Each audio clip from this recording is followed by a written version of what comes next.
पत्रांक 527 पत्रांक 527 मुंबई भाद्रपद वद 12 बुद्ध 1950 पूज्य श्री सौभाग भाई श्री सायला। पूज्य श्री सौभाग भाई श्री सायला, અત્રે કુશળતા છે। આપનો કાગળ એક આજે આવ્યો તે પહોંચ્યો છે। પ્રશ્નોના ઉત્તર હવે તરતમાં લખશું। અત્રે કુશળતા છે, આપનો કાગળ એક આજે આવ્યો તે પહોંચ્યો છે। પ્રશ્નોના ઉત્તર હવે તરતમાં લખશું। આપે આજના કાગળમાં સમાચાર લખ્યા છે તે વિશે રેવા શંકરભાઈ રાજકોટ છે। ત્યાં લખ્યું છે, જેઓ પરભારો આપને ઉત્તર લખશે। કોઈ વ્યવહારિક સંબંધી પૂછ્યું છે, એટલે કે એ મારો વિષય નથી, એ રેવા શંકરભાઈનો વિષય છે અને રેવા શંકરભાઈ રાજકોટ છે, એટલે ત્યાં એમને લખ્યું છે, તો તમારા કાગળનો જવાબ પરભારો ત્યાંથી આવશે। આપે આજના કાગળમાં સમાચાર લખ્યા છે તે વિશે રેવા શંકરભાઈ રાજકોટ છે, ત્યાં લખ્યું છે, જેઓ પરભારો આપને ઉત્તર લખશે। ગોસડિયાના દોહરા પહોંચ્યા છે। ડુંગરસિંહભાઈ ગોસડિયાએ કોઈ ગાથાઓ અમુક લખીને મોકલી છે। ગોસડિયાના દોહરા પહોંચ્યા છે તેનો ઉત્તર લખવા જેવું વિશેષપણે નથી।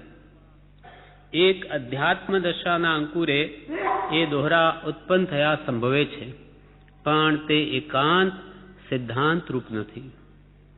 ડુંગરસિંહભાઈ ગોસડિયાને કોઈ ભાવ આવ્યો છે ને કોઈ ગાથાઓ લખીને કૃપાલદેવ પર લખ્યું કે આ પ્રમાણે છે અને એનો ઉત્તર કંઈ પણ વિશેષ લાગે તો લખજો, તો કૃપાલદેવ કે આના વિશે કંઈ લખવા જેવું નથી। કંઈ એમણે લખ્યું એમ જ છે એમ માનવું નહીં, એકાંત સિદ્ધાંત રૂપ નથી, સ્યાદવાદ માર્ગ છે। ગોસડિયાના દોહરા પહોંચ્યા છે તેનો ઉત્તર લખવા જેવું વિશેષપણે નથી। એક અધ્યાત્મ દશાના અંકુરે એ દોહરા ઉત્પન્ન થયા સંભવે છે।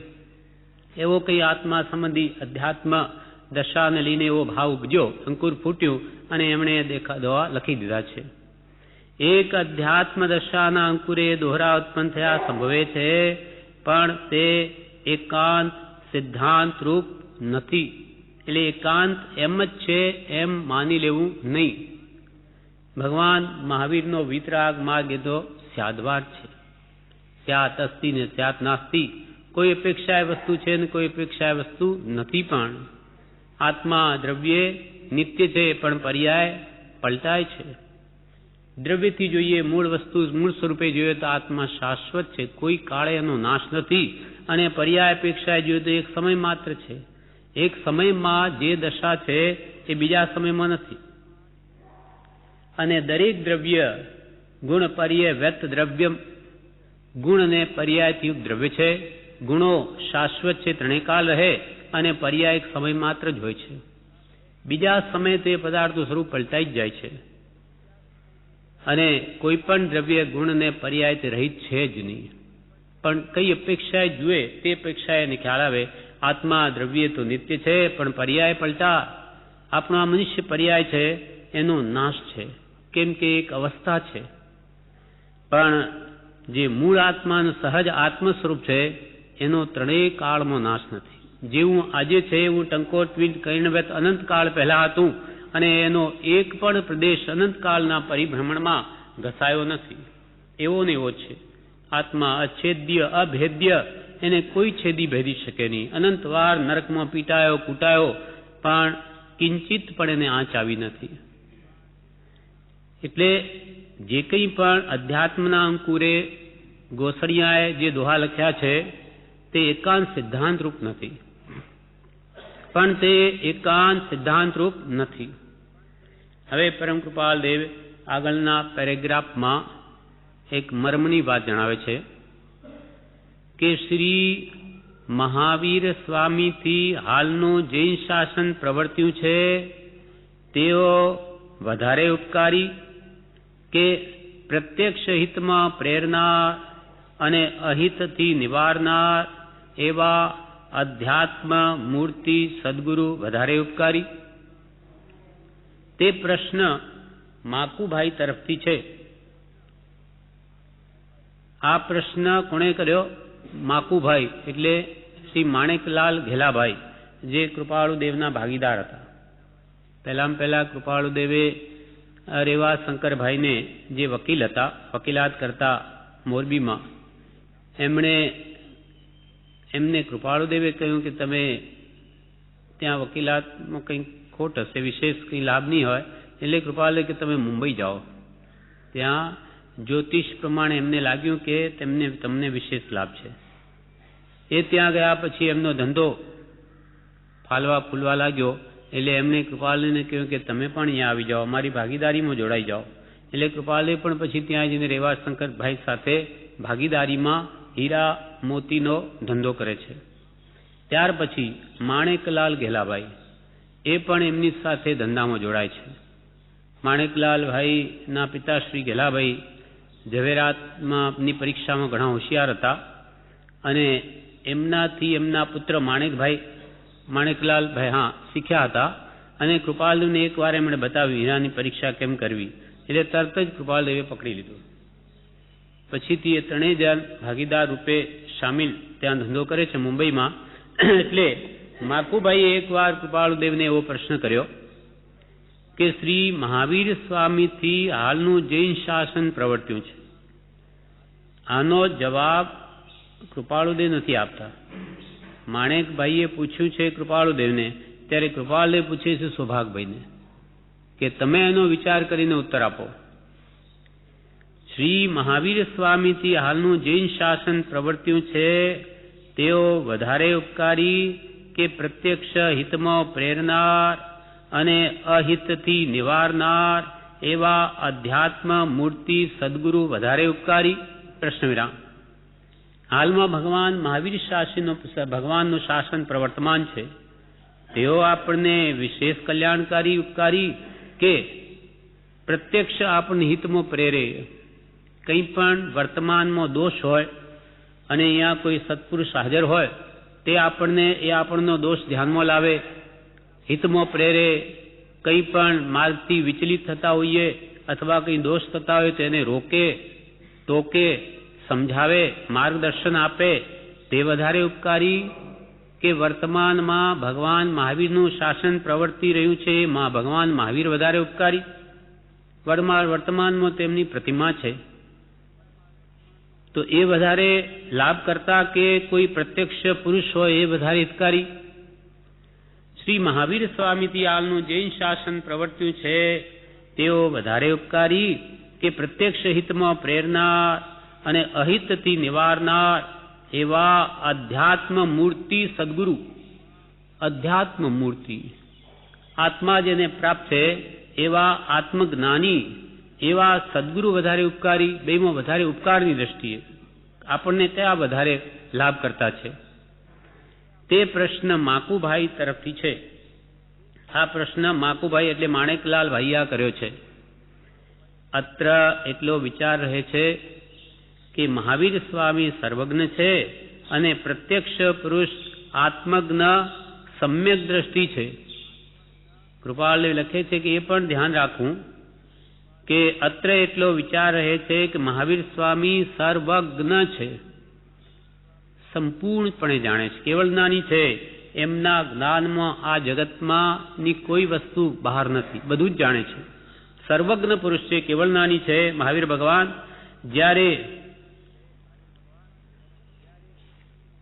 મહાવીર સ્વામી સર્વજ્ઞ છે અને પ્રત્યક્ષ પુરુષ આત્મજ્ઞ છે, સમ્યક દ્રષ્ટિ છે. અર્થાત મહાવીર સ્વામી વિશેષ ગુણસ્થાન કે વર્તતા એવા હતા. ભગવાન મહાવીર સ્વામી તો ક્યાં 13મે ગુણસ્થાન કે વર્તતા હતા, અહીંયા પ્રત્યક્ષ નહીં. હવે તો 14માં, હવે તો મોક્ષમાં બિરાજમાન છે.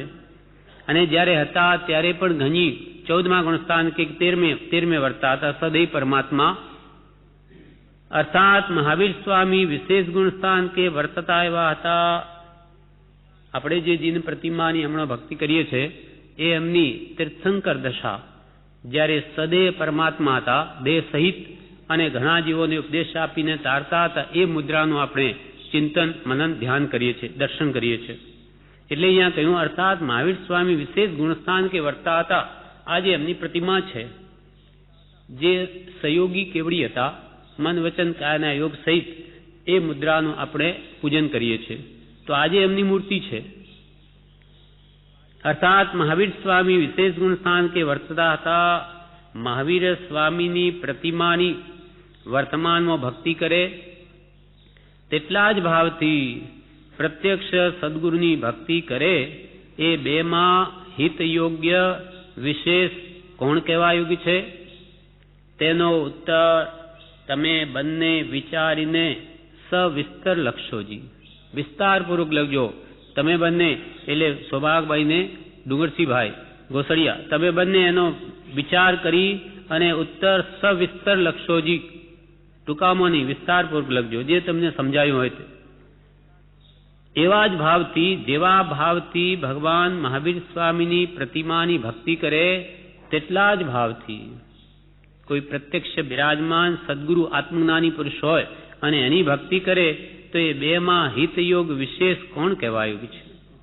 પ્રત્યક્ષ જ્ઞાની હોય એની એવા સાચા ભક્તિ અને ગુરુ માનીને એની ભક્તિ કરે, જે આપણા દોષો જણાવે, કઢાવે, માર્ગદર્શન આપે અને એટલા જ પ્રેમથી મૂર્તિની ભક્તિ કરે તો એ બેમાં વિશેષ કયું ઉપયોગી? મહાવીર સ્વામીની પ્રતિમાની વર્તમાનમાં ભક્તિ કરે તેટલા જ ભાવથી પ્રત્યક્ષ સદગુરુની ભક્તિ કરે. એ બેમાં હિતયોગ્ય વિશેષ કોણ કહેવા યોગ્ય છે? તેનો ઉત્તર તમે બંને વિચારીને સવિસ્તર લખશોજી. એમાં એક બીજા પત્રમાં કૃપાલદેવે કહ્યું છે કે સત્પુરુષ અને પરમાત્મામાં તો કોઈ અંતર જ નથી. એવી બુદ્ધિ થાય તો જ પરમ દીનતા ગુણ પ્રગટે છે, જે આત્મજ્ઞાન માટે અત્યંત આવશ્યક છે.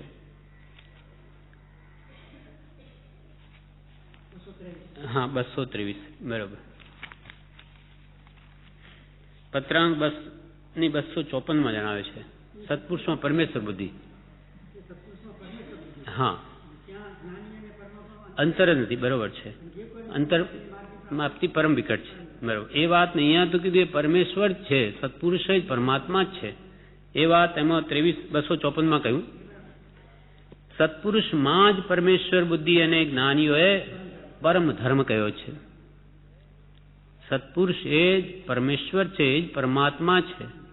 જેમ કે નમો અરિહંતાણ, નમો સિદ્ધાણમાં આપણે બોલીએ, એ બે તો સર્વજ્ઞ પુરુષ છે. અરિહંત ભગવંતની આત્યા કર્મ નષ્ટ થયા એટલે એ કૃત્ય થયા, એમને કંઈ કરવા પણ છે નહીં, કેવડી ભગવાન છે. અને સિદ્ધ ભગવાને તો 8 કર્મ ગયા. એટલે એ તો બે સર્વજ્ઞ પુરુષો છે. નમો અરિહંતાણ, નમો સિદ્ધાણ, એ અરિહંત ભગવાન, સિદ્ધ ભગવાન.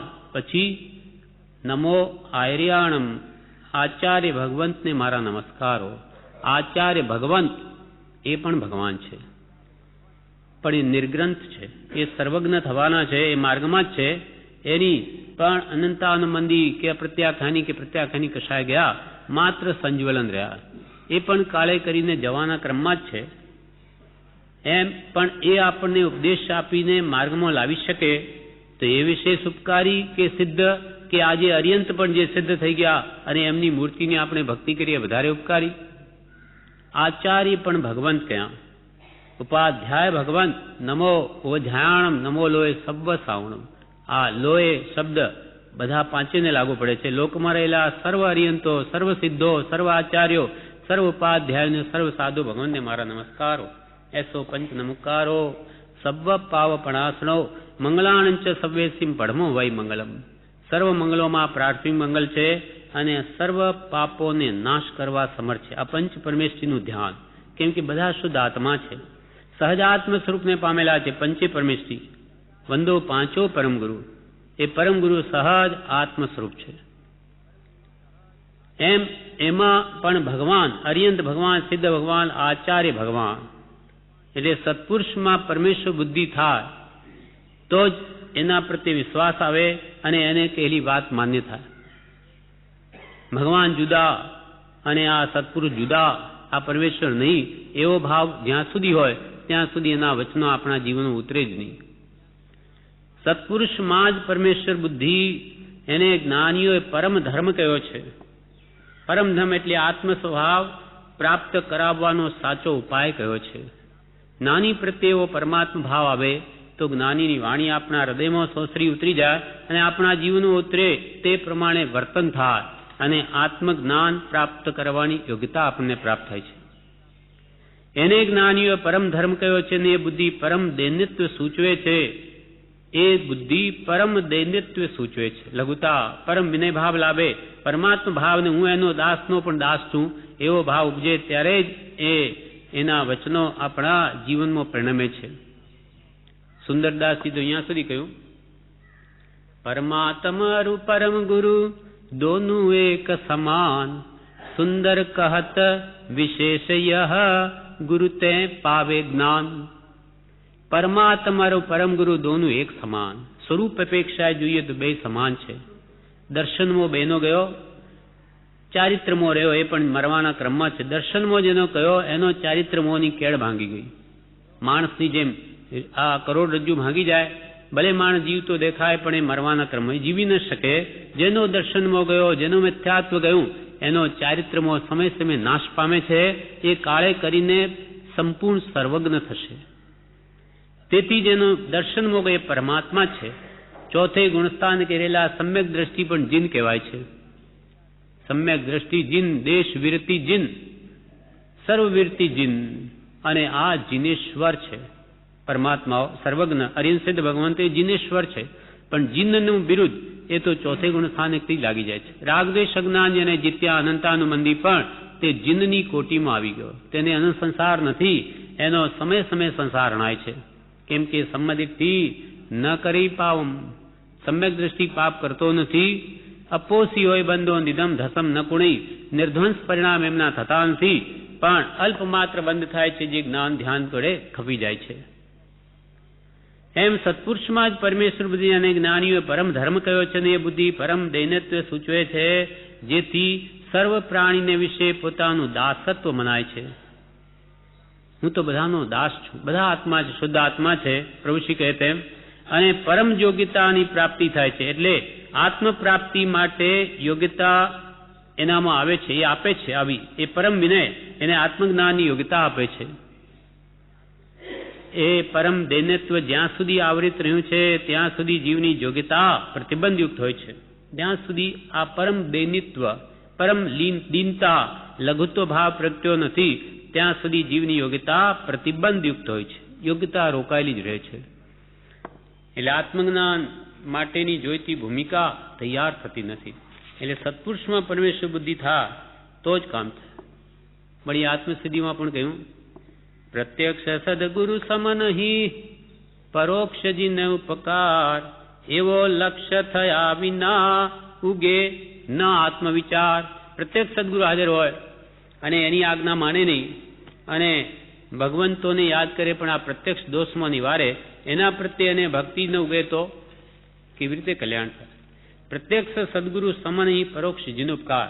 જીનેશ્વરે આપણા પર પરમ ઉપકાર કર્યો છે, મોક્ષ માર્ગ બતાવ્યો, પણ વર્તમાનમાં મને ઉપકારની અપેક્ષાએ સદગુરુ વિશેષ હિતકારી છે કે મારા દોષોને ધ્યાનમાં લાવે છે અને એ નિવારવામાં મને મદદરૂપ થાય છે. એટલે ઉપકારની અપેક્ષાએ સદગુરુ પ્રથમ, અને એ જ લક્ષ્ય નવકાર મંત્રમાં પણ રાખ્યો છે. કૃપાલ કે ત્યાં પણ સિદ્ધ ભગવંત જે મોટા છે, આઠેય કર્મ જેના ક્ષય થયા છતાં પહેલા નમો સિદ્ધાણમ એમ નહીં. કેમ? સિદ્ધ ભગવંત તો સર્વ કર્મથી મુક્ત થયા, આઠેય કર્મ, તો એમને પહેલા યાદ કેમ ન કર્યા? પહેલા કેમ નમો હરિયંતાણમ, હરિન્દ્ર ભગવંત ચાર જ કર્મ નષ્ટ થયા. પણ સિદ્ધ ભગવંત મને ઉપકારી નથી.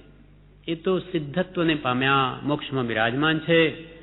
પણ જ્યારે અરિયંત ભગવાન માને મોક્ષનો માર્ગ બતાવે છે, હજારો જીવને તારે છે અને એ માર્ગનો ગ્રહણ કરી આશરે અને સદગુરુ માર્ગ ચલાવે માટે અરિયંત પ્રથમ વિશેષ ઉપકારી હોવાથી તેમને પહેલા નમો અરિયંતાણમ પછી નમો સિદ્ધાણમ.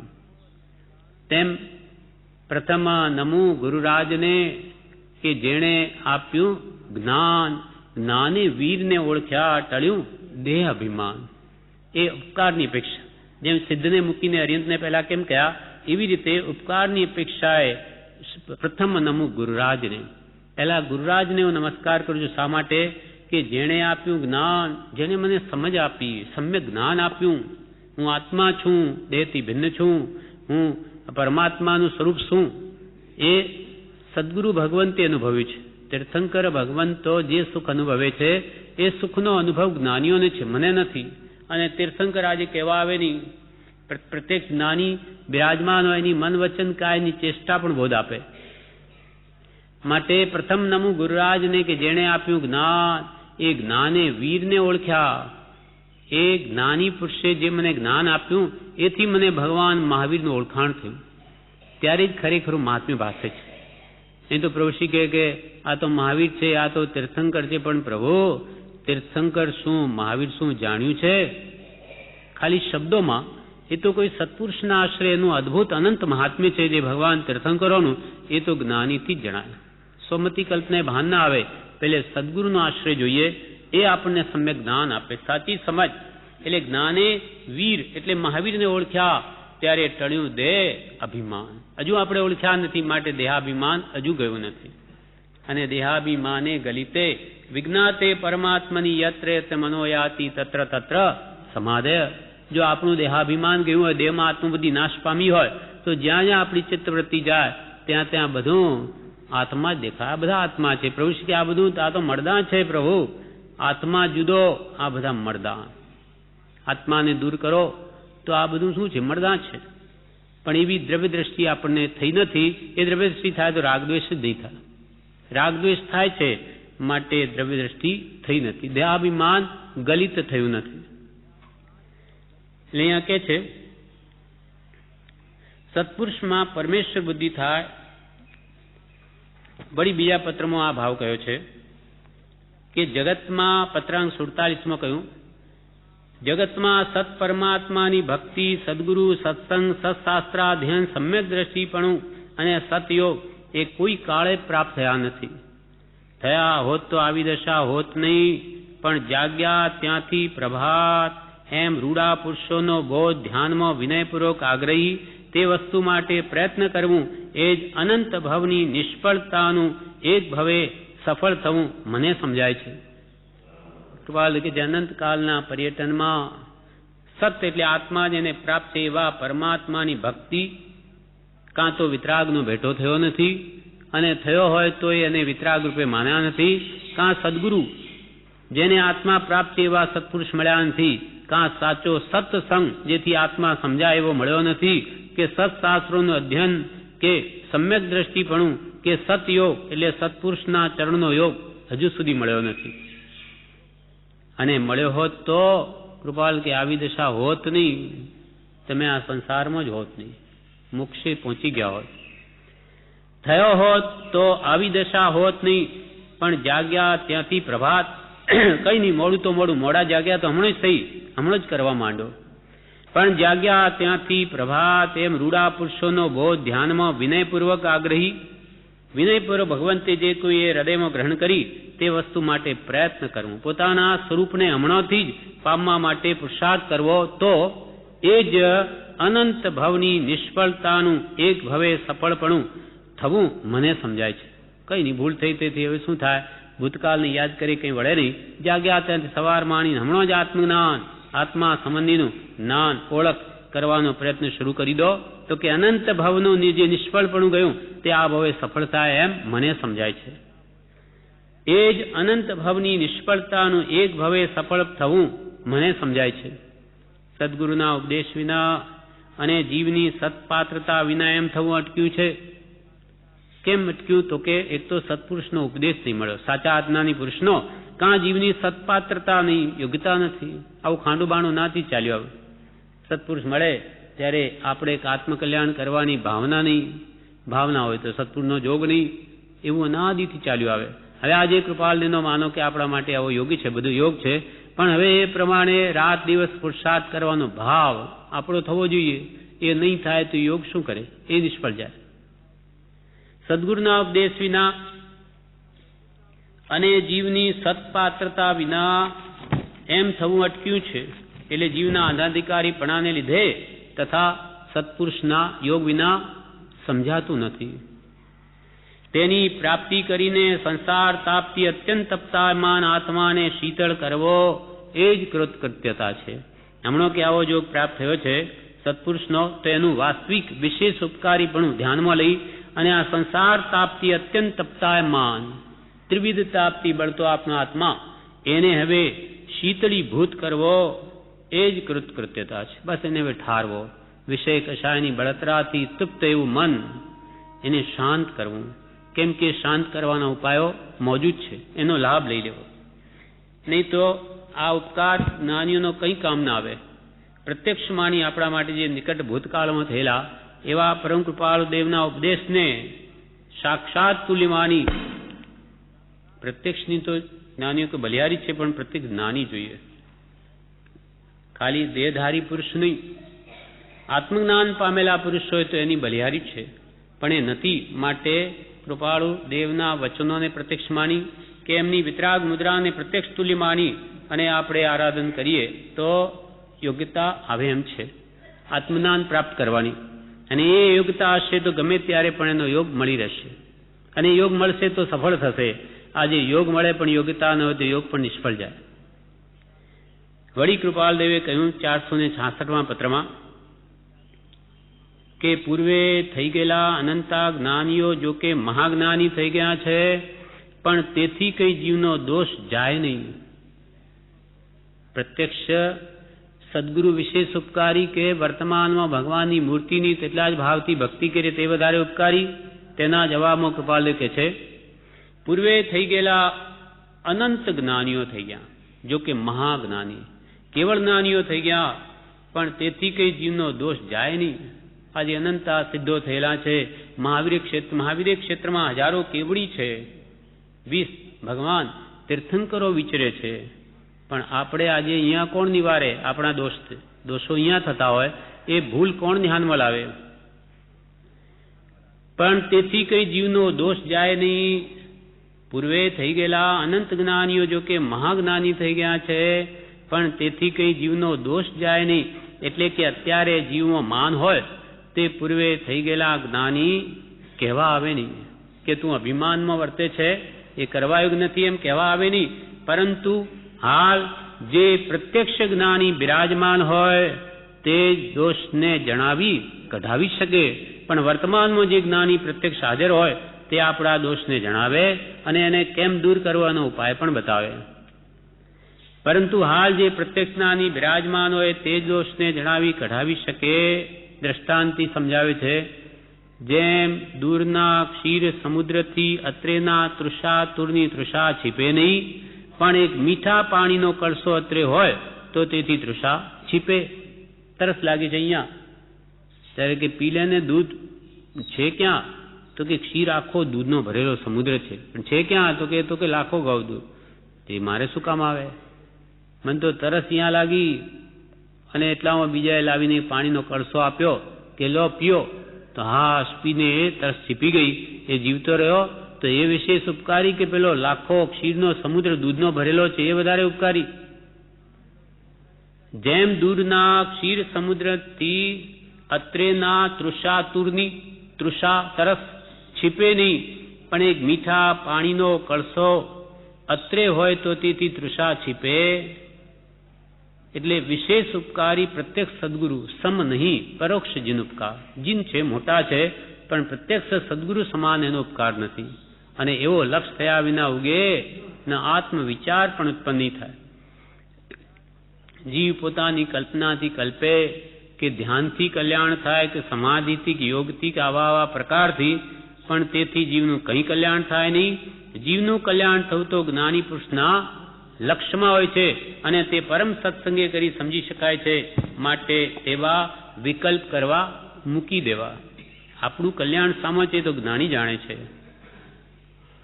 વ્યવહારમાં એ વાત સમજાય છે, રોગ થાય તો વૈદ્ય પાસે જઈએ કે ડાક્ટર પાસે જઈને મારે શું કરવું? કે ભાઈ આપણને ખબર નથી પડતી અને જાણકાર છે. તેમ આ મારું આપણે અજાણ છીએ તો માટે આ સદગુરુ વૈદ્ય સુજાણ આત્મભ્રાંતિ રૂપ રોગ થયેલો માટે સત્પુરુષ પાસે જઈએ તો એ જાણે છે કે એનું ઔષધ શું છે. એ કેમ કરીએ તો આત્મભ્રાંતિરૂપ રોગ નાશ પામે. જેમ ડૉક્ટરને ત્યાં જઈને એમ કહેતા નથી કે ભાઈ આજ મને દવા આપો, એ જે આપે તે લઈએ છે, જે કહે તેમ કરીએ છે.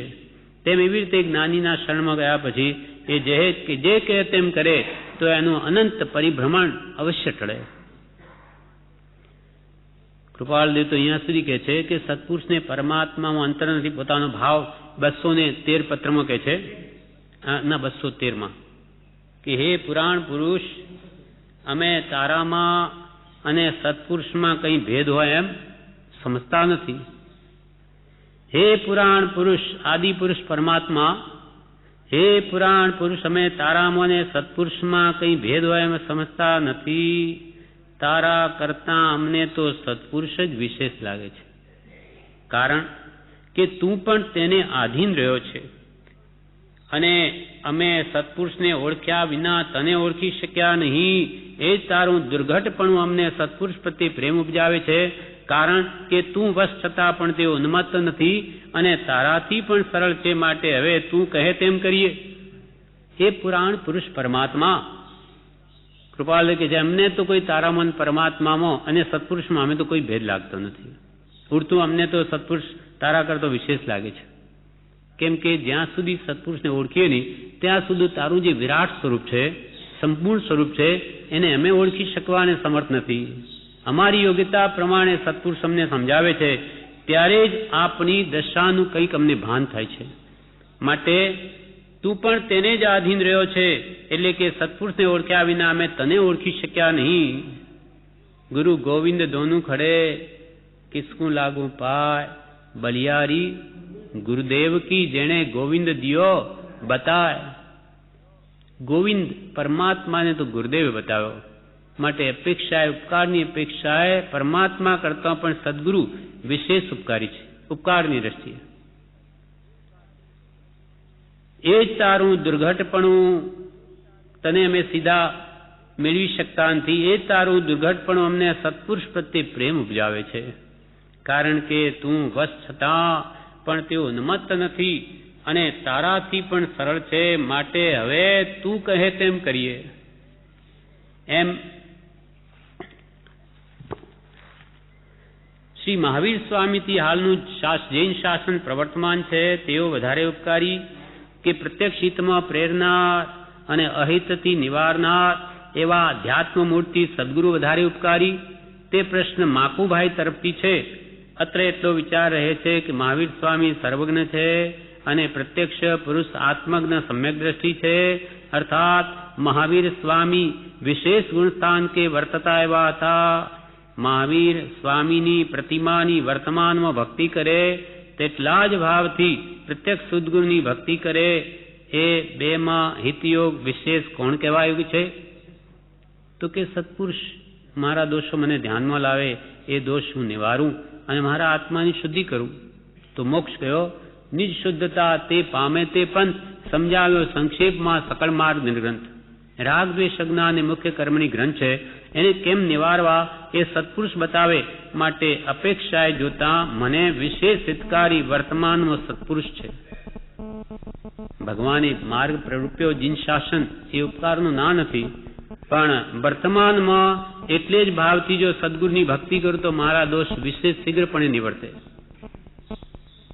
એટલે કૃપાલદેવે કહ્યું છે કે શાસ્ત્રમાં માર્ગ કયો છે પણ મર્મ તો અંતર આત્મામાં રહ્યો છે, સત્પુરુષના અંતરાત્મામાં રહ્યો છે. હવે એની ભક્તિ કરે તો એ મળે, નહીં તો પ્રાપ્તિ નહીં થાય. એટલે કહ્યું કે એક સત્પુરુષને શોધી એને રાજી કરવામાં, તેની સર્વ ઈચ્છાને પ્રશંસવામાં, તે જ સત્ય માનવામાં જો આખી જિંદગી ગઈ તો ઉત્કૃષ્ટમાં ઉત્કૃષ્ટ 15 ભવે અવશ્ય મોક્ષે જઈશ. સત્પુરુષે કયા પ્રમાણે જો પોતે વર્તીને પોતાના દોષો નિવર્તાવે તો એનો જરૂર કાળે કરીને મોક્ષ થાય. પણ સત્પુરુષ એ જ હોવા જોઈએ કે નિષ્ઠિન જેને આત્માનો ઉપયોગ છે, આત્મપ્રાપ્તિ, આત્મજ્ઞાન ધરાવનારા પુરુષ હોય તે જ સાચા છે, બાકી બધું મિથ્યા છે. એક સત્પુરુષને રાજી કરવામાં, તેની સર્વ ઈચ્છાને પ્રશંસવામાં, તે જ સત્ય માનવામાં, એને જે કહ્યું તે જ સત્ય, મારું બધું ખોટું, એની હાય હા, કેમ કે એ માર્ગને પામેલા પુરુષ છે. તેની એ સત્ય માનવામાં જો આખી જિંદગી ગઈ તો ઉત્કૃષ્ટમાં ઉત્કૃષ્ટ એટલે વધારે 15 ભવે અવશ્ય મોક્ષે જઈશ. અહીંયા આત્મસિદ્ધિના અર્થમાં 11મી ગાથાના અર્થમાં કહ્યું છે, જ્યાં સુધી જીવને પૂર્વકાળે થઈ ગયેલા એવા જીનની વાત પર જ લક્ષ્ય રહ્યા કરે અને તેનો ઉપકાર કહ્યા કરે કે ભગવાન તીર્થંકરો આપણા પર કેટલો ઉપકાર કર્યો છે એને જ ગયા કરે, અને જેથી પ્રત્યક્ષ આત્મભ્રાંતિનું સમાધાન થાય એવા સદગુરુનો સમાગમ પ્રાપ્ત થયો હોય તેમાં પરોક્ષ જીનોના વચન કરતા મોટો ઉપકાર સમાયો છે. તેમ જે ન જાણે તેને આત્મવિચાર ઉત્પન્ન જ ન થાય. ભગવાન કરતા વર્તમાન પુરુષ મારા દોષ નિવારે છે એનો મોટો ઉપકાર એમાં સમાયેલો. જો ન જાણે તો એને આત્માનો વિચાર જ ઉત્પન્ન નહીં થાય. તો આત્મજ્ઞાન ક્યાંથી થાય? વિચાર વિના આત્મજ્ઞાન થાય નહીં, પણ આત્મવિચારના જ ઉગે નહીં. પ્રત્યક્ષ સદગુરુ સમય પરોક્ષ જીનોપકાર એવો લક્ષ્ય થયા વિના ઉગે ન આત્મવિચાર.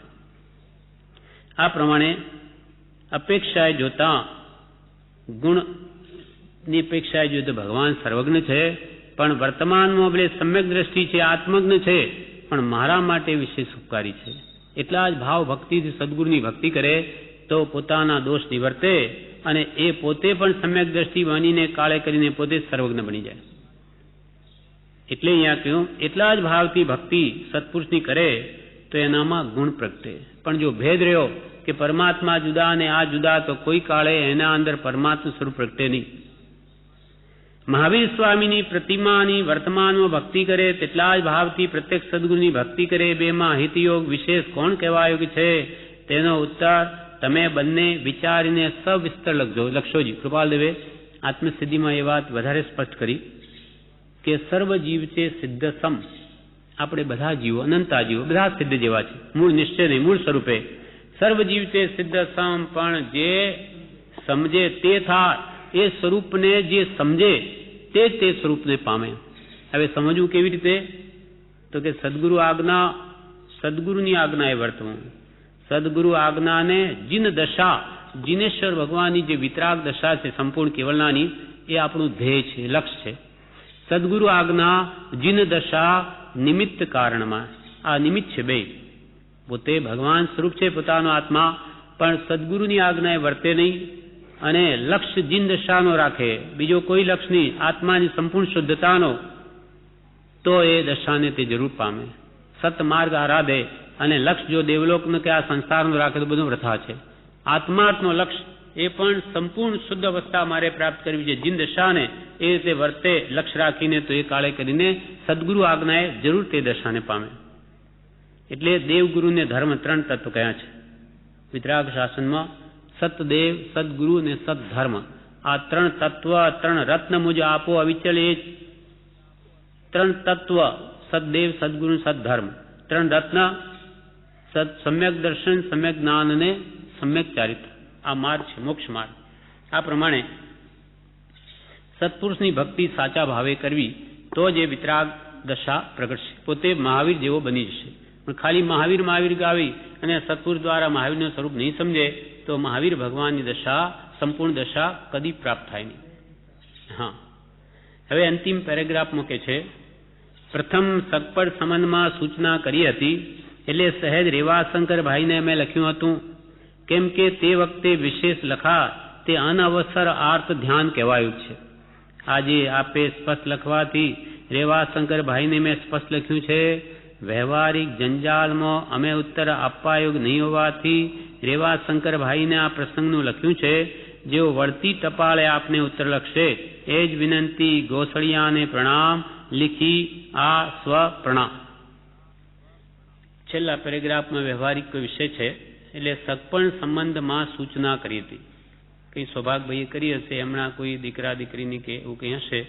હા, એમની બહેનનું, જીજીબેન. કોના બેન? કૃપાળુદેવના બેન સંબંધ. અચ્છા, એટલે કૃપાળુદેવના બેનના સગપણ સંબંધી વાત છે. એટલે પ્રથમ સગપણ સંબંધમાં સૂચના કરી હતી એટલે સહેજ રેવાશંકરભાઈને અમે લખ્યું હતું કેમ કે તે વખતે વિશેષ લખાય તે અનવસર આર્ત ધ્યાન કહેવાયું છે. અવસર આવ્યો નથી, ખોટા આર્ત ધ્યાન કરવા યોગ્ય નથી, એટલે તે વખતે લખ્યું નહોતું. અને આજે આપે સ્પષ્ટ લખ્યું, તેથી રેવાશંકરભાઈને મેં લખ્યું છે, તમે લખ્યું તે. અને વ્યવહારિક જંજાળમાં અમે ઉત્તર આપવા યોગ્ય નહીં હોવાથી, વ્યવહાર સંબંધી ઉત્તર આપવા યોગ્ય અમારો વિષય નહીં હોવાથી રેવાશંકરભાઈને આ પ્રસંગનું લખ્યું છે. જેઓ વળતી ટપાળે આપને ઉત્તર લખશે એ જ વિનંતી ગોસળિયાને પ્રણામ, લીખી આત્મ સ્વરૂપે પ્રણામ. આ પ્રમાણે આ પત્ર પૂરો થયો. એનું વિવેચન પણ છે, તે વાંચી લઈએ. પત્રાંક 527નું વિવેચન. પૂજ્યશ્રી કહે, નાની પુરુષના વચન ઉપરથી અથવા બીજા કોઈ લખનારના વચન ઉપરથી કૃપાળુને ખબર પડતી કે આ અમુક દશામાં રહીને લખેલા છે. જેમ કે એમણે કવિતાઓ લખી ગોસળિયાએ, તે એ કંઈ સિદ્ધાંતરૂપ નથી, અને એમના વચન ઉપરથી એ જાણી જતા કે કઈ દશામાં છે સામેવાળો વ્યક્તિ. એમના વચનથી એ ઓળખી શકતા હતા. કૃપાળુદેવને માણેકલાલ ઘેલાભાઈએ પ્રશ્ન પૂછ્યો કે ભગવંતનું શાસન છે એટલો મોટો એમનો ઉપકાર છે, શાસન એમનું છે, માટે એમની ભક્તિથી વિશેષ લાભ થાય કે જે આપણને હિતમાં પ્રેરે, અહિતથી વારે, તેમની ભક્તિથી વિશેષ લાભ થાય. કૃપાળુદેવે એનો ઉત્તર લખવાનું સૌભાગભાઈને કહ્યું કે મહાવીર સ્વામીની પ્રતિમા હોય, તેને કોઈ પૂછતો હોય અને પ્રત્યક્ષ સદગુરુની ભક્તિ કરતો હોય તો એ બેમાં વિશેષ હિતરૂપ કોણ છે તે તમે વિચારીને લખશો. પ્રશ્ન બહુ સરસ છે, જીવને વિચારવા યોગ્ય છે. પ્રશ્ન બહુ સરસ છે, જીવને વિચારવા યોગ્ય છે. અત્યારે પ્રત્યક્ષ ભગવાન તો છે નહીં, પણ એમની પ્રતિમાને ભગવાન સર્વજ્ઞ જાણીને ભક્તિ કરે અને કોઈ પ્રત્યક્ષ સદગુરુની ભક્તિ કરે તો બેમાં વિશેષ લાભ કોને થાય? ભગવાનની પ્રતિમાની જે ભાવથી ભક્તિ કરે તેને, કે પ્રત્યક્ષ સદગુરુ એને એટલા જ ભાવથી ભક્તિ કરે તેને, કોને વિશેષ લાભ થાય? એક મુમુક્ષુ કહે, પ્રત્યક્ષ યોગ વિના સ્વરૂપનું તો ભાન ન જ થાય, પુણ્ય બાંધે પણ સ્વરૂપનું ભાન ન થાય. એક મુમુક્ષુએ જવાબમાં વચમાં એમ કહ્યું કે પ્રત્યક્ષ જ્ઞાનીનો યોગ ન હોય ત્યાં સુધી તો સ્વરૂપનું ભાન થાય જ નહીં, ભલે પુણ્ય બાંધે પણ સ્વરૂપનું ભાન નહીં થાય. ત્યારે બીજા મુમુક્ષુ કહે, મહાવીર સ્વામી સર્વજ્ઞ હતા પણ અત્યારે તો પ્રત્યક્ષ છે નહીં. હતા સર્વજ્ઞ ભગવાન, સંપૂર્ણ કેવળ નાની હતા પણ આજે તો વર્તમાનમાં હાજર છે નહીં. હવે પ્રતિમા છે તો તે મોઢે બોલે નહીં. હા, પ્રત્યક્ષ સદગુરુનો યોગ હોય અને બોધ મળે તો તેથી જીવને વિશેષ જાગૃતિ આવે એમ લાગે છે. કે પ્રત્યક્ષ હાજર સત્પુરુષ હોય તો એ બોધ આપે તો વિશેષ જાગૃતિ આવે, પણ મૂર્તિ છે તો કોઈ બોલે નહીં એમ લાગે છે. ત્યારે પૂજ્યશ્રી કહે, અરિહંત એમ કહે, પર અરિહંત કોને કહેવાય છે તે સમજાતું નથી. અરિહંત કે પણ અરિહંત એટલે શું? એણે શું એવી પ્રાપ્તિ કરી? એનું મહાત્મ્ય સાથી છે, સમવસરણથી નહીં. સમવસરણાદિ સિદ્ધિ વર્ણન સમજે જીનનું રોકી રહે નિજ બુદ્ધિ. કે અષ્ટપ્રાતિહાર્ય છે એમને તો ચામર વિંજે દેવો ઇન્દ્રો જેના દાસ છે, એની શું વાત કરીએ તો સમવસરણમાં બિરાજે. એમાં તો એટલા અતિશય હોય. એ બધું બાહ્ય પુણ્યનું મહાત્મ્ય જ ગયા કરે, પણ ભગવાનનું જે શુદ્ધ સહજ આત્મ સ્વરૂપ છે એવી અંતર આત્મદશાનો લક્ષ નહીં થાય તો બધું ભોગ છે.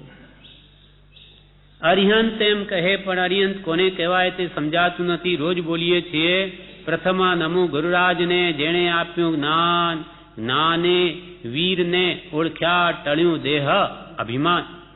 એ સદગુરુ વિના ઓળખાય નહીં એવા વીર છે. ભગવાન મહાવીર તે સદગુરુ વિના નહીં ઓળખાય. આપણું ગજુ નથી, આપણે કૃપાળુને કે સત્પુરુષને નથી ઓળખી શકતા તો એ ભગવાનનું વિરાટ સ્વરૂપ શું જાણી શકીએ?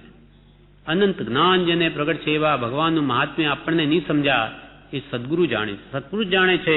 કેમ કે એના જે સુખ એ અનુભવે એનો અંશ એ જાણે છે. સત્પુરુષ એ સુખને અનુભવે છે, આપણે તો અજ્ઞાની છીએ. એ સદગુરુ વિના ઓળખાય નહીં એવા મહાવીર છે. સ્વરૂપ સમજવામાં સદગુરુ એ પરમ કારણ છે. સ્વરૂપ સમજવામાં સદગુરુ એ પરમ કારણ છે, કેમ કે એમને એનો અનુભવ છે. સ્વરૂપનો સ્વાદ સત્પુરુષે જે અનુભવ્યો છે. સ્વરૂપ સમજવામાં સદગુરુ એ પરમ કારણ છે. કોઈને પૂર્વના સંસ્કારે પ્રતિમા જોઈને જાતિ સમન જ્ઞાન થાય છે, પણ એ વાત જુદી છે. કોઈક પૂર્વના આરાધક હોય. પત્રાંક 528 પત્રાંક 528 મુંબઈ આસો સુદ 11 બુદ્ધ 1950. સ્વપ્ને જેને સંસાર સુખની ઈચ્છા રહી નથી, સ્વપ્ને જેને સંસાર સુખની ઈચ્છા રહી નથી અને સંપૂર્ણ નિસારભૂત જેને સંસારનું સ્વરૂપ ભાસ્યું છે, એવા નાની પુરુષ પણ વારંવાર આત્માવસ્થા સંભાળીને ઉદય હોય તે પ્રારબ્ધ વેદે છે, પણ આત્માવસ્થાને વિશે પ્રમાદ થવા દેતા નથી. કૃપાળુદેવે કહ્યું, નામ નથી કોના પર છે, કે સ્વપ્ને જેને સંસાર સુખની ઈચ્છા નથી. 5 ઇન્દ્રના વિષયો વિષય કસાય દુઃખરૂપ છે એમ જેને ભાસ્યું છે, સંસારમાં સુખ છે જ નહીં, માટે સ્વપ્નમાં પણ જેને સંસાર સુખની ઈચ્છા રહી નથી એવા જ્ઞાની પુરુષો વારંવાર આત્માવસ્થાને સંભાળીને વર્તે છે. એટલે અંતરમાં જેને સંસારના ભોગવિલાસ ગમતા નથી, સંપૂર્ણ નિસ્સારભૂત જેને સંસારનું સ્વરૂપ ભાસ્યું છે, એવા પુરુષો પણ આ સંસારથી ડરે છે. આત્માવસ્થાને સંભાળીને ઉદય હોય તે પ્રારબ્ધે, ઉદય હોય તો ઘરમાં પણ જ્ઞાનીઓને રહેવું પડે, છતાં પણ પોતાની આત્મદશાને સંભાળીને રાખે છે, પણ આત્માવસ્થાને વિશે પ્રમાદ થવા દેતા નથી. કેમ કે પ્રમાદ એ મહારીપુ છે, મોટો શત્રુ છે. ક્યારે આત્માને પતિત કરી દે, કંઈ ઠેકાણું નથી. પણ આત્માવસ્થાને વિશે પ્રમાદ થવા દેતા નથી. પ્રમાદના અવકાશ યોગે જ્ઞાનીને પણ અંશે વ્યામોહ થવાનો સંભવ જે સંસારથી કયો છે. પ્રમાદના અવકાશ છે. જ્ઞાની પુરુષોને પણ ફરીથી વ્યામોહ થઈ આવે, આત્મભ્રાંતિ થઈ આવે, સ્વરૂપની વિસ્મૃતિ થઈ જાય, પાછા અજ્ઞાની બની જાય. એવો કર્મનો ઉદય, દર્શન મોહનો ગાઢ ઉદય આવે તો આવું પણ બની શકે છે.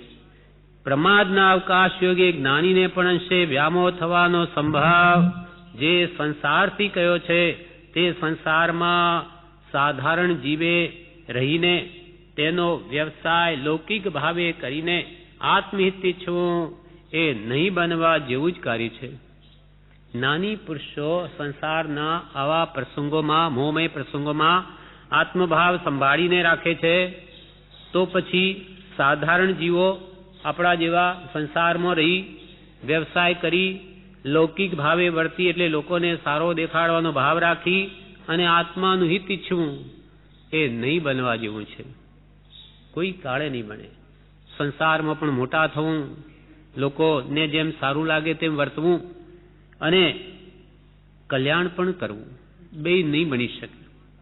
તે સંસારમાં સાધારણ જીવે રહીને તેનો વ્યવસાય લૌકિક ભાવે, એટલે લોકોને સારો દેખાડવાનો ભાવ રાખીને આત્મહિત ઈચ્છવું, આત્માનું કલ્યાણ ઈચ્છવું એ નહીં બનવા જેવું જ કાર્ય છે. કેમ કે લૌકિક ભાવ આડે આત્માને નિવૃત્તિ જ્યાં નથી આવતી, ત્યાં હિત વિચારણા બીજી રીતે થવી સંભવતી નથી. લૌકિક ભાવ આડે એટલે સંસારના કામોથી જ્યાં સુધી નિવૃત્તિ નથી આવતી, ત્યાં સુધી આપણું મન તેમાં રોકાયેલું રહે છે.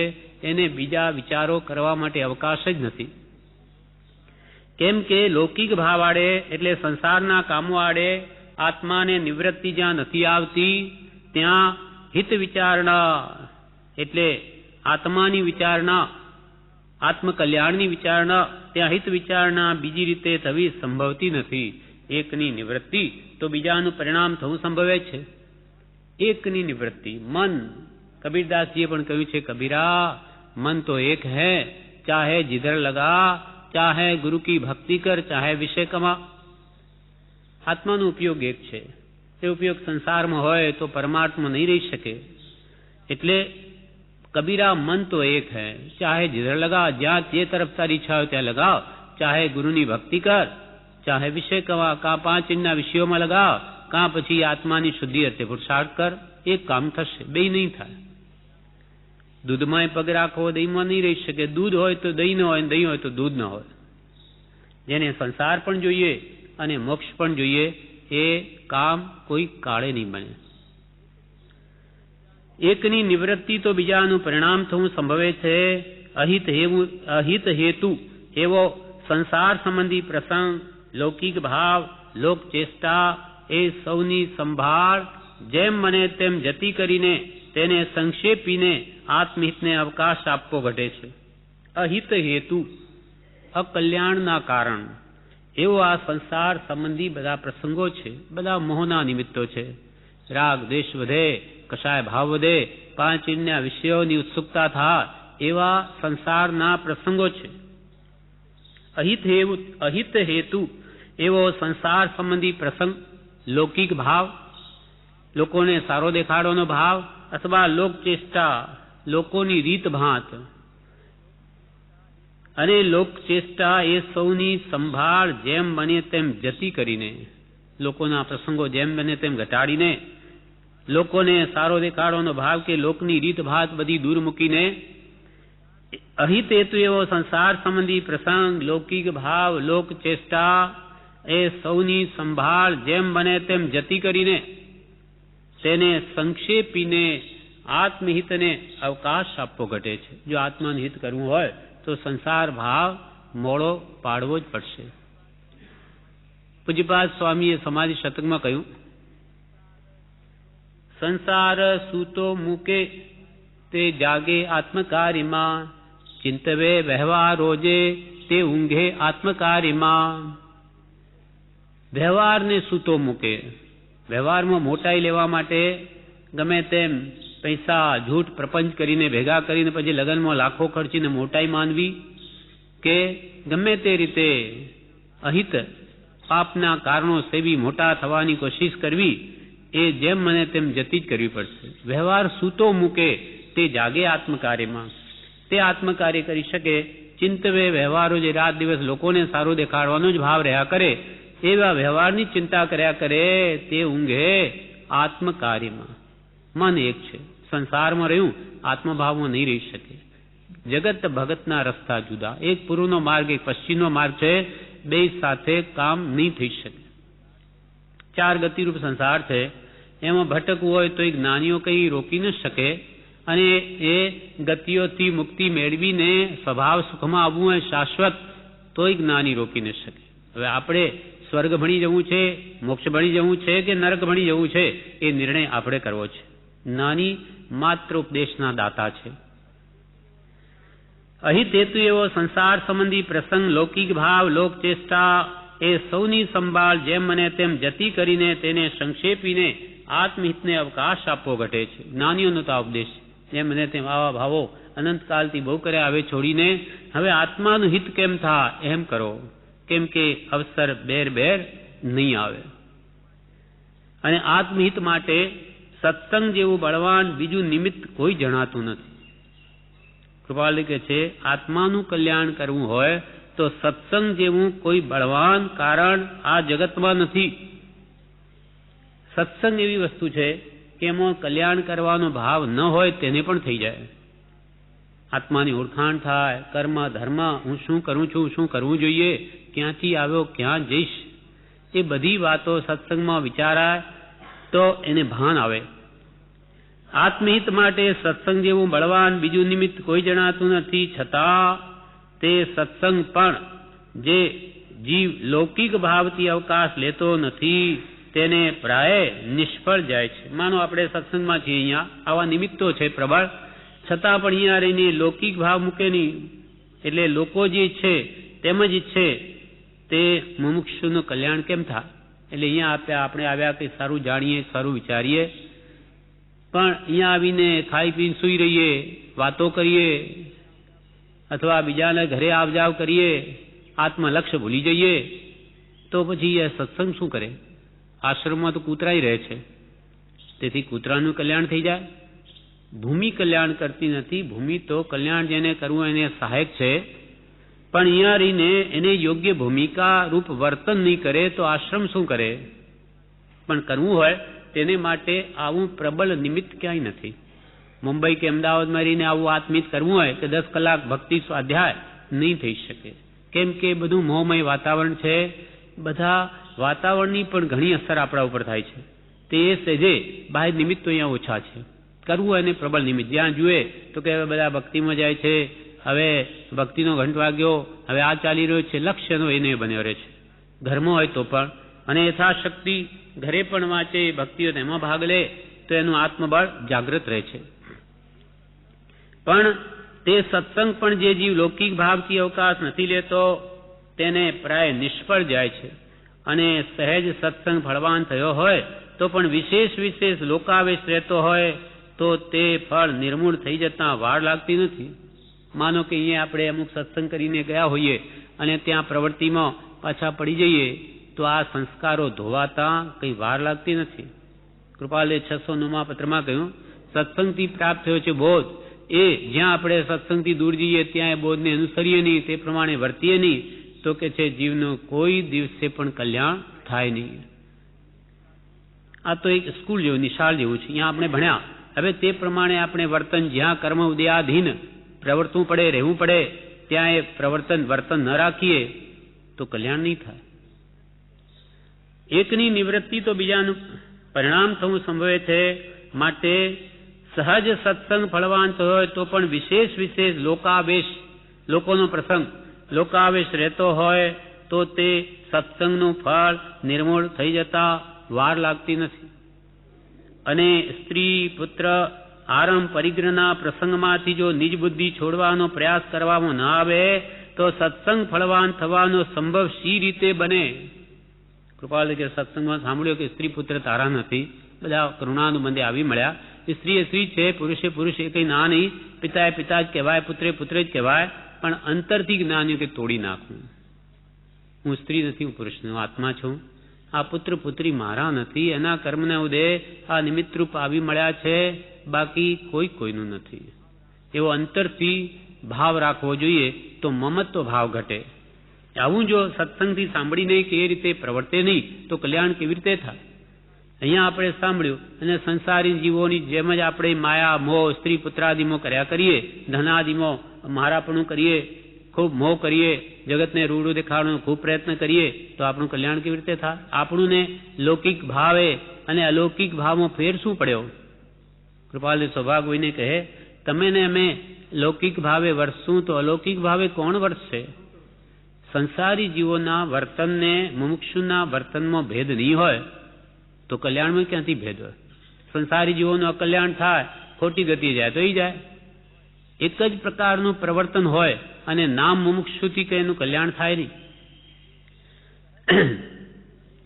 સહજ સત્સંગ અને સ્ત્રી, પુત્ર, આરંભ, પરિગ્રહના પ્રસંગમાંથી જો નિજ બુદ્ધિ એટલે અહંભાવ, મમત્વભાવ, મારાપણું, સ્ત્રી, પુત્ર, આરંભ, પરિગ્રહના પ્રસંગમાંથી જો નિજ બુદ્ધિ છોડવાનો પ્રયાસ એટલે પુરુષાર્થ કરવામાં ન આવે તો સત્સંગ ફળવાન થવાનો સંભવ શી રીતે બને? તો સત્સંગ કેવી રીતે ફળવાન થાય? જે પ્રસંગમાં મહાજ્ઞાની પુરુષો સંભાળીને ચાલે છે તેમાં આ જીવે તો અત્યંત સંભાળથી સંક્ષેપીને ચાલવું એ વાત ન જ ભૂલવા જેવી છે. કૃપાલ કે જે પ્રસંગમાં આવા રાગ, દ્વેષ, મોહ, કામ, ક્રોધાદિના પ્રસંગમાં, સંસારના નિમિત્તોમાં જ્ઞાની પુરુષો પણ સંભાળીને ચાલે છે. એમને વ્યામો થઈ આવે, પાછો પાડી દે, સંસારમાં રાગ થઈ જાય, એવા નિમિત્તો પ્રબળ છે. આ સંસારથી ભય પામવા જેવું છે. આવા નિમિત્તોથી હંમેશા દૂર રહેવા જેવું છે, નહીં તો ક્યારે જીવની વૃત્તિ ચલિત થઈ જાય કંઈ કહેવાય નહીં. જે પ્રસંગમાં મહાજ્ઞાની પુરુષો સંભાળીને ચાલે છે તેમાં જીવે તો અત્યંત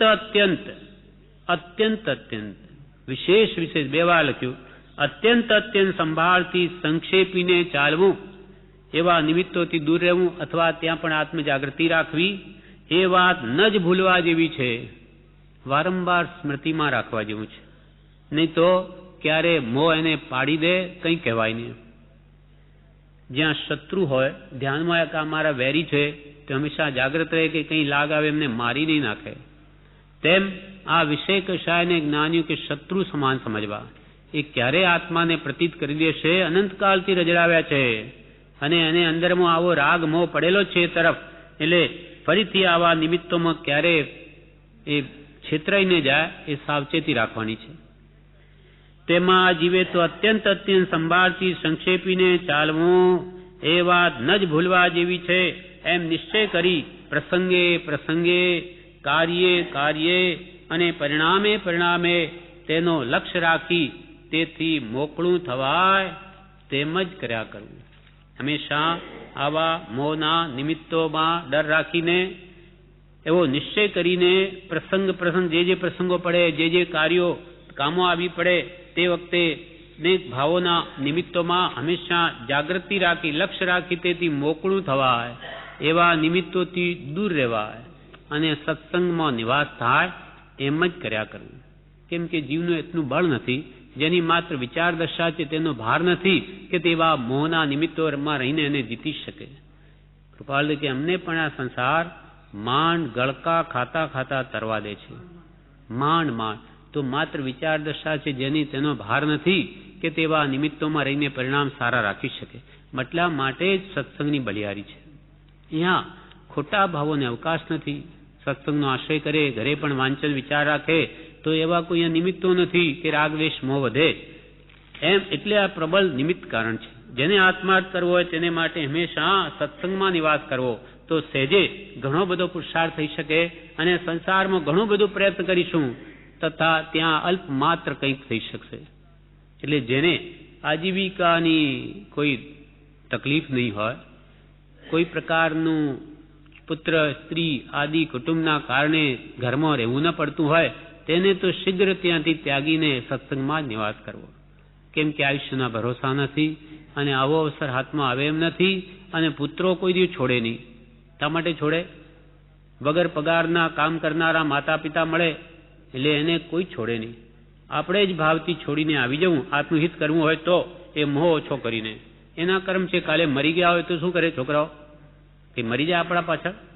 બધું જ ચાલે, એનો વ્યવહાર ચાલે, ઘર ચલાવે, બધું ચલાવે. એમના માટે આપણે ખોટી થવાયું નથી. એમને માર્ગે ચઢાવી દીધા, આપણું કામ પૂરું થઈ ગયું. આપણી દેણદારી પતી ગઈ, માની રસ્તે ચડી ગયા. હવે એમનું ભલું કરવા માટે આપણે રહેવાની જરૂર નથી. હવે આપણું ભલું કરવું. નહીં તો વાતો વાતોમાં જીવન પૂરું થઈ જશે અને આપણે ક્યાંય દુર્ગતિમાં જઈને પડીશું. અને આપણે જિંદગી સુધી છોકરાનું કર્યું છે, આપણને માળા પહેરાવે અથવા આપણો ફોટો મૂકી દેશે. એથી શું? આપણે ત્યાં માર ખાતા હોઈએ, માનો હાથી ઘોડા બન્યા હોઈએ, ત્યાં ચાબકા પડતા હોય અને ત્યાં આરતી ઉતારે આપણા ફોટાને, આપણે શું કામ? એ બધી મિથ્યા વાસનાઓ છે.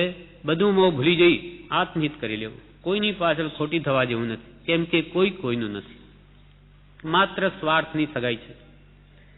એ વાત ન જ ભૂલવા જેવી છે એમ નિશ્ચય કરી પ્રસંગે પ્રસંગે કાર્યે કાર્યે અને પરિણામે પરિણામે તેનો લક્ષ્ય રાખી તેથી મોકળું થવાય. મોકળું એટલે છૂટા થવાય તેમ જ કર્યા કરવું. એ શ્રી વર્ધમાન સ્વામીની છદમસ્ત મુનિચર્યાના દ્રષ્ટાંતે અમે કહ્યું હતું. ભગવાન વર્ધમાન સ્વામી, મહાવીર સ્વામી, એને શું દુઃખ હતું ઘરમાં? દેવતાય સુખ હતું. ઇન્દ્રો જેના દાસ, દેવલોકથી જેને બધી સામગ્રી આવે, પોતે રાજા છે, એ બધી આણ વર્તે, બધી જ પ્રકારની સુખ સામગ્રી જેના ઘરમાં છે, છતાં પણ એ બધું ત્યાગીને મુનિચર્યા ગ્રહણ કરે છે.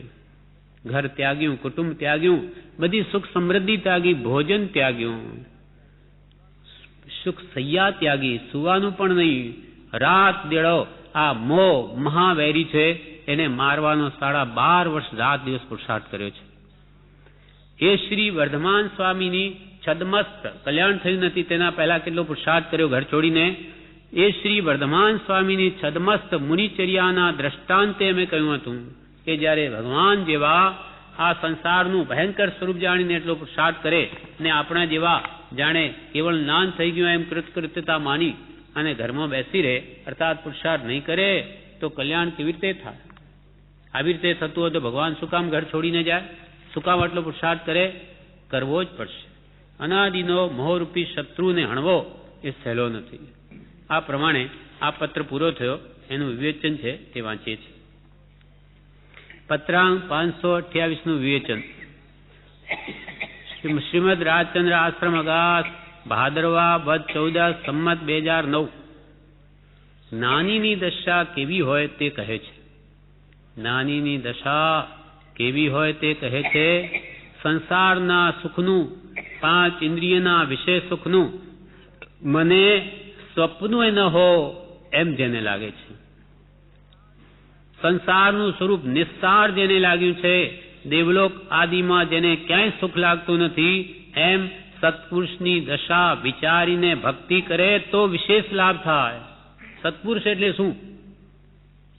આપણે કઈ કૃપાલુ સત્પુરુષ છે. સત એટલે શું?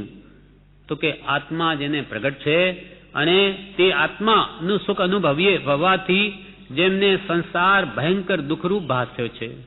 પાંચ ઇન્દ્રિયના વિષયો જેને સ્વપ્ના જેવા લાગે છે, એમાં સુખ ભાસતું જ નથી.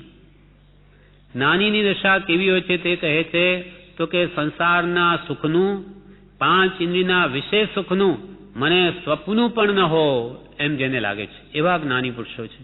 અંતરથી જેને પાંચ ઇન્દ્રિયના વિષયોનું સ્વપ્ન પણ એનો ખ્યાલ નહીં આવો એવી જેની આકાંક્ષા છે, જેને સંસારનું સ્વરૂપ નિસ્સાર લાગ્યું છે, અસરણ, અસાર અને અનિત્ય ભાસ્યું છે, સંસારમાં જેને કિંચિત માત્ર પણ સુખ ભાસતું નથી, એવા જ્ઞાની પુરુષો છે. એવું એનું અંતરંગ આત્મ સ્વરૂપ વિચારીને એની ભક્તિ કરવી તો વિશેષ લાભ છે. કૃપાળદેવ એટલે શુદ્ધ આત્મા, જેમાં રાગદ્વેષ નહીં મળે, વિષય કષાયની વૃત્તિઓ જેને છે જ નહીં, એ નિર્મળ પવિત્ર આત્મા છે. એવું સંસારનું સ્વરૂપ જેને નિસાર લાગ્યું છે, દેવલોક આદિમાં જેને ક્યાંય સુખ ભાસતું નથી, દેવલોકમાંય સુખ નથી, ચારે ગતિઓ જેને દુઃખરૂપ જ લાગે છે, એવા જ્ઞાની પુરુષો છે. એમ સત્પુરુષની દશા વિચારીને ભક્તિ કરે તો વિશેષ લાભ. સત્પુરુષનો આત્મા વિષય કશાયથી રહિત છે. મારે એવું થવું છે એ સ્વરૂપ લક્ષ છે. એમને સ્વરૂપ શુદ્ધિ કરી, એ મારે પણ સ્વરૂપ શુદ્ધિ કરવું તો જ મારું કલ્યાણ થાય અને એ જ મારે કરવી છે. એવો લક્ષ્ય રાખીને કૃપાળુદેવની ભક્તિ કરીએ તો વિશેષ લાભ થાય. એમ સત્પુરુષની દશા વિચારીને ભક્તિ કરે તો વિશેષ લાભ થાય. વિષય કષાયમાં વૃત્તિ જાય નહીં, સ્વપ્ને પણ એની ઈચ્છા થાય નહીં, તો જ આપણે કૃપાળુ દેવના અનુયાયી છીએ. બ્રહ્મચારીજી વિવેચનમાં કહે છે કે આપણે કહીએ છીએ કે અમે તો કૃપાળુ દેવના અનુયાયી છીએ. અનુયાયી એનું અનુસરણ કરવા વાળા, એના ઉપદેશનું. તો કૃપાળુ દેવનો ઉપદેશ શું છે? તો કે વિષય કષાયને તિલાંજલિ આપવી. વિષય કષાયમાં વૃત્તિ જાય નહીં. વિષયો શું?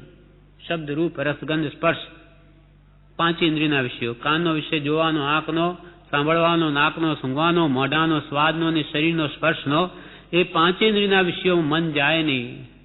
આ મુક્ષતાના લક્ષણો છે, મોહથી મૂંઝાય. પાંચ ઇન્દ્રિયના વિષયો મન જાય નહીં. ક્રોધ, માન, માયાલોભ એના શમે મંદતાને પામે. વિષય કષાયમાં વૃત્તિ જાય નહીં, સ્વપ્ને પણ એની ઈચ્છા થાય નહીં, વિષય કષાયની.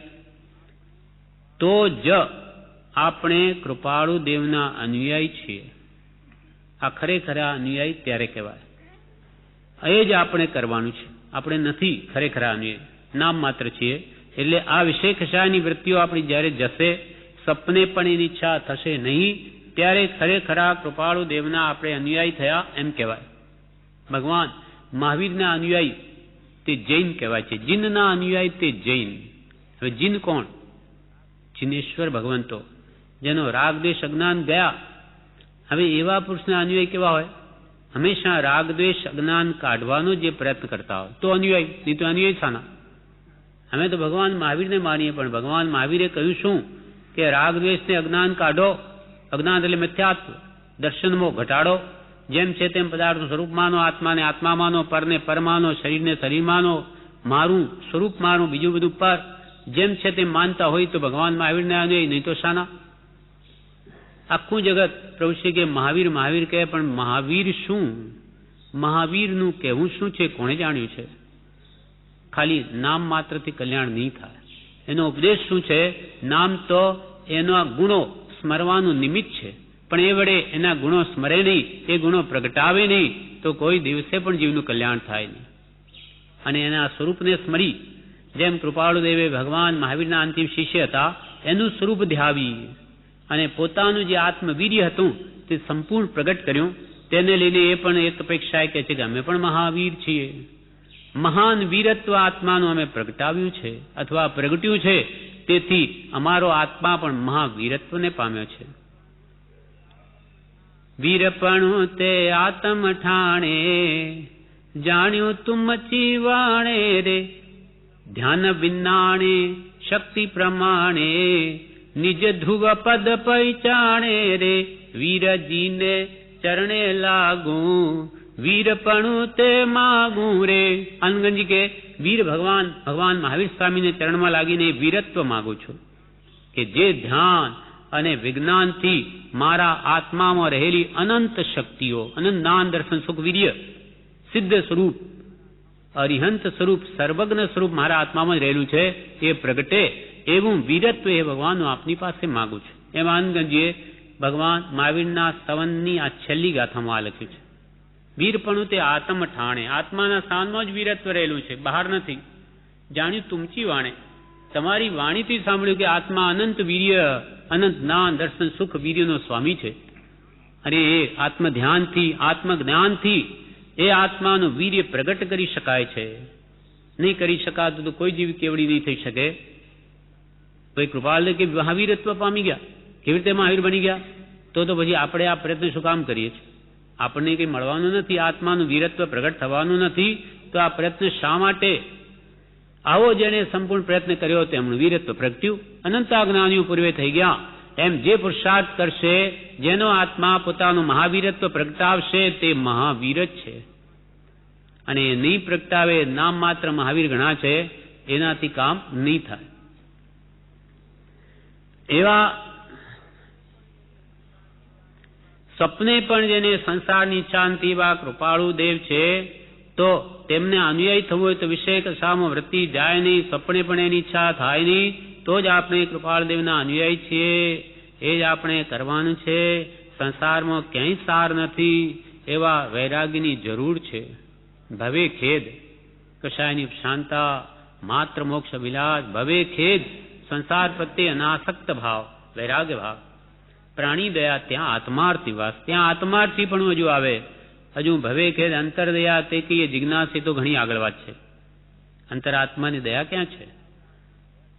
ભવે ખેદ અંતરદયા આપણા આત્માની દયા છે. દયા હોય એ વિષય કશાયમાં પ્રવર્તે નહીં કે અનંત સંસાર રજરાવે એવા રાગદેશના ભાવ કર્યા કરું છું, આ બંધન કરું છું સમય સમયે, અને એના ફળ કેવા ભયંકર આવશે આપણને ક્યાં લાગે છે? આપણને તો આનંદ આવે પૂરતું રાગદેશના કારણોમાં. એટલે એને આત્માની દયા છે જ નહીં, સમજ્યો જ નથી. આ જગતમાં ચાર ગતિરૂપ સંસાર છે. આ જગત ચાર ગતિરૂપ સંસાર છે, પરિભ્રમણ કરાવનાર છે. આ સંસાર દુઃખરૂપ જ છે. કૃપાલદેવ મોક્ષમાળા 52મા પાઠમાં કહ્યું, તલ જેટલી જગ્યાઓ પણ એ સંસારની ઝેર વિના રહી નથી. તલ જેટલી જગ્યા પણ સંસારની ઝેર વિના રહી નથી. એટલે કૃપાલ કે જોતા ઝેર છે, પગ મૂકતા પાપ છે, માથે મરણ રહ્યું છે. કેમ કે જ્યાં જુઓ ત્યાં રાગ દ્વેષ ને મોહ, મારું તારું અહમ મમત્વ અને એવો ભાવ જ્યાં વર્તે છે ત્યાં ઝેર ઝેરને ઝેર જ છે. રાગ દ્વેષ અજ્ઞાન એ મુખ્ય કર્મની ગ્રંથ થાય નિવૃત્તિ, જેથી તે જ મોક્ષનો પંથ અથવા જન્મ જરાને મૃત્યુ મુખ્ય દુઃખના હેતુ છે. પણ તેના કારણ શું? કારણ તેના બે કયા? રાગ દ્વેષ અણહેતુ.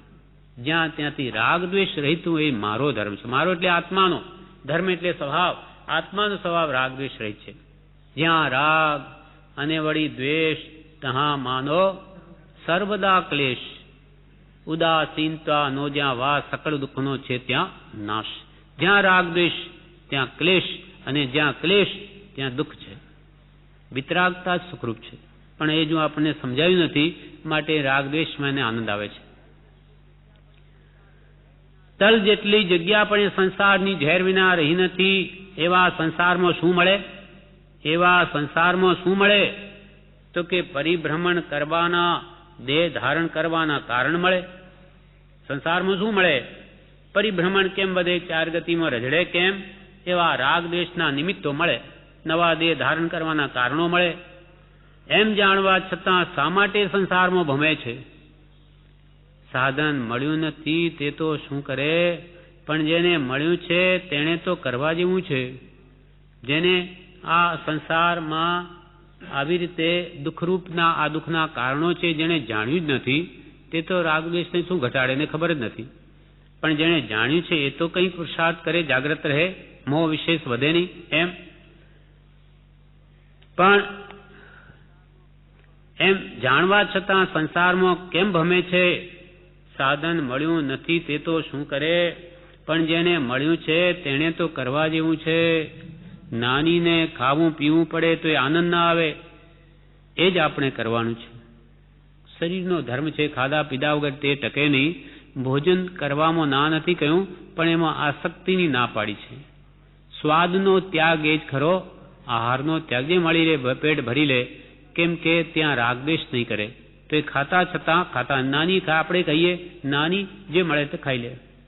એકવાર તુરિયાનું શાક આવ્યું ભાણામાં, કડવું હતું. કૃપાલ લઈને પહેલા જમાડે એટલે એમણે તો ખાઈ લીધું, કંઈ બોલ્યા જ નહીં. પછી જયારે મુમુક્ષોને પીરસવામાં આવ્યું ત્યારે બોલી ઉઠ્યા મુમુક્ષો, અરે આ તો કડવું છે, કડવું ઝેર જેવું છે, કોઈએ ખાધું નહીં. અને કૃપાલે બોલ્યા નહીં, જે આવ્યું તો ખાઈ લીધું. આ કડવું અને મીઠું શું જે છે તે છે, એનો સ્વભાવ છે. પણ આપણને રાગદ્વેષ થયા વગર રહેતો નથી, માટે આપણે બંધાઈએ છીએ. નાનીને ખાવું પીવું પડે તો એ આનંદ ના આવે, એ જ આપણે કરવાનું છે.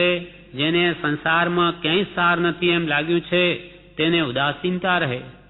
સંસારમાં કાંઈ સાર છે જ નહીં એમ જેણે ખરેખર જાણ્યું છે તેને ઉદાસીનતા રહે, રાગ થાય નહીં.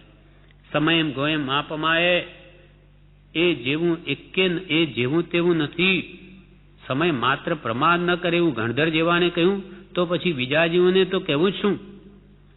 ચાર નાના ધરતા એવો ગૌતમ સ્વામીને ભગવાન એમ કહે કે હે ગૌતમ, હે ગોયમાં, એક સમય માત્રનો તું પ્રમાદ ન કર.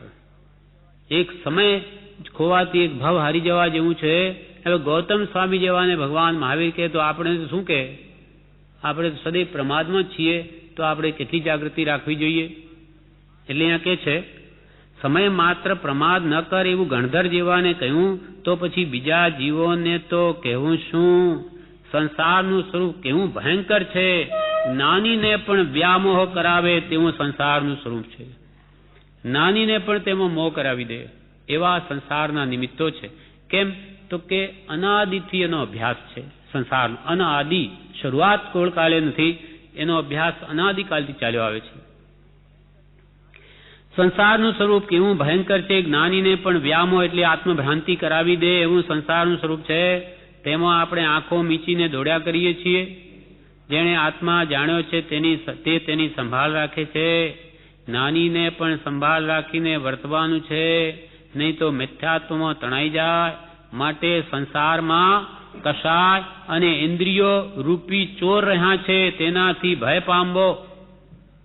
સંસારમાં 5 ઇન્દ્રિયોના વિષયો અને ક્રોધ, માન, માયા, લોભાદી કષાય ભાવો છે, એ ભયંકર મોટા ચોરો છે, તેનાથી ભય પામવો.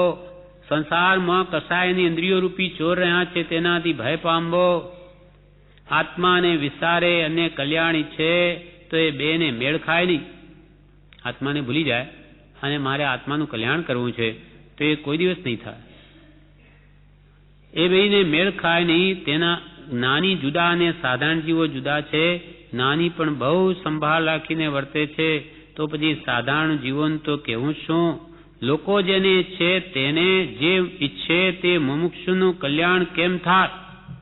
લોકો જે વસ્તુઓ સાંસારિક વસ્તુઓ છે તેને મુમુક્ષુ પણ છે, તો એમાં ફરક શું પડ્યો?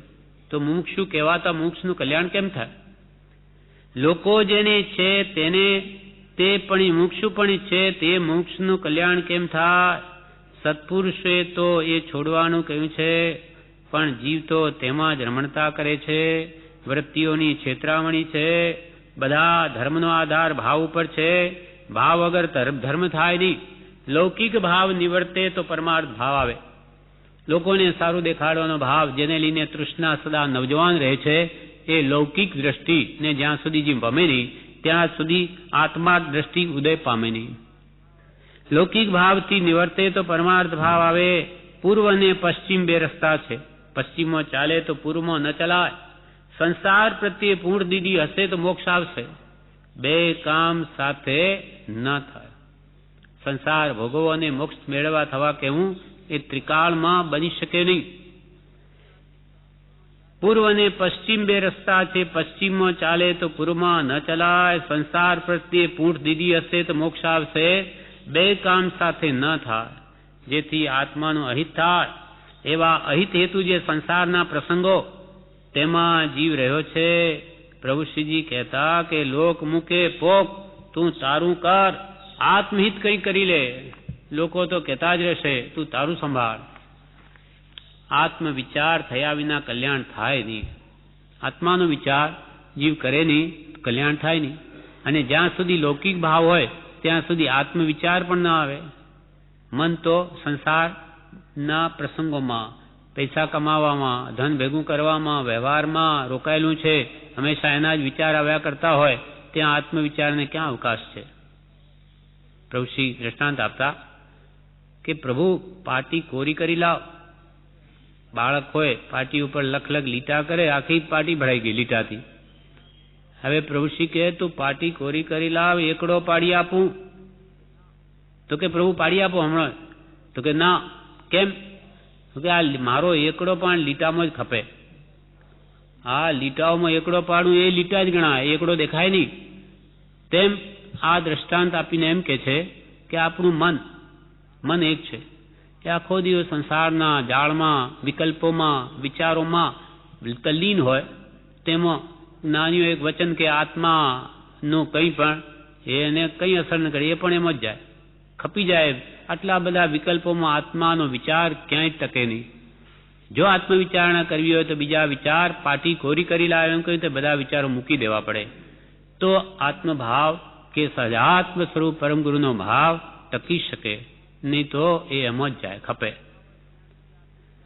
જ્યાં લૌકિક ભાવ હોય ત્યાં સુધી આત્મવિચાર ન આવે, લૌકિક ભાવથી નિવૃત્ત થઈને આત્માની કાળજી ન કરે ત્યાં સુધી આત્મવિચાર ક્યાંથી જાગે? આત્મવિચાર જાગે એવા ભાવમાં કંઈ કરી લેવું. એ આત્મવિચાર પ્રગટે તો આત્મજ્ઞાન દૂર નથી.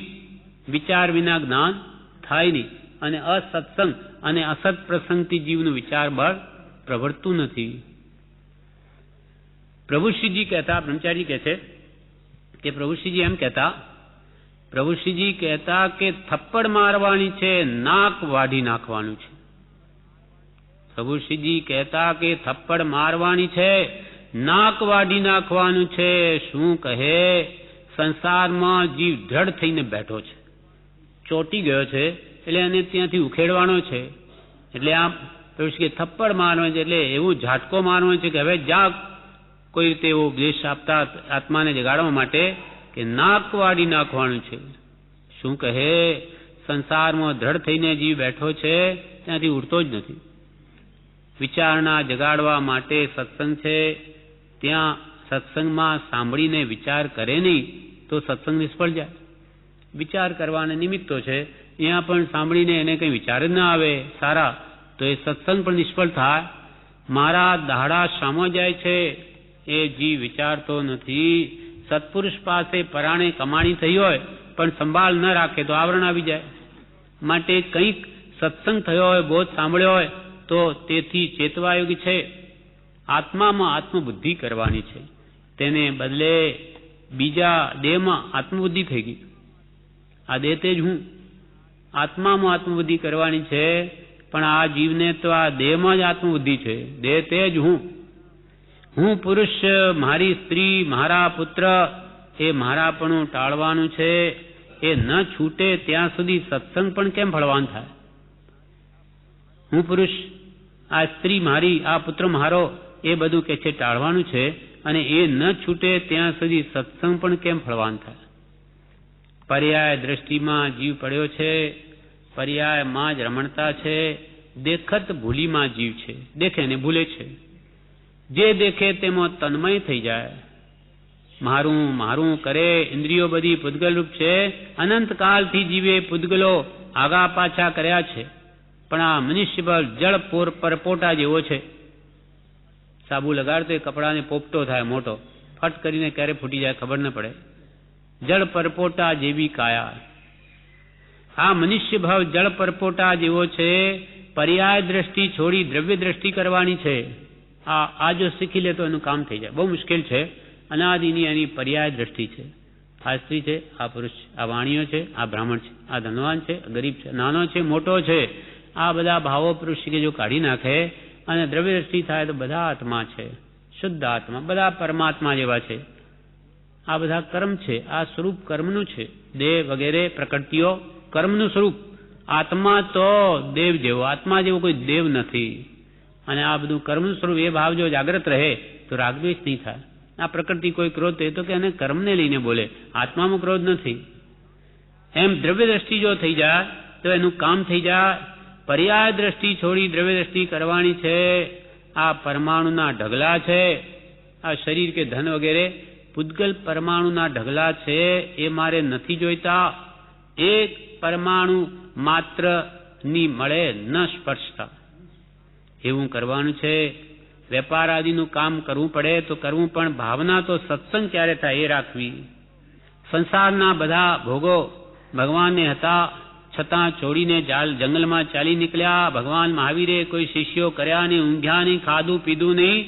12.5 વર્ષ સુધી મોહને ક્ષય કરવાનો પુરુષાર્થ કર્યો કે મોહ મને કેમ થાય છે, કર્મ કેમ બંધાય છે, તે કેમ છૂટે, એના જ વિચારમાં રહ્યા.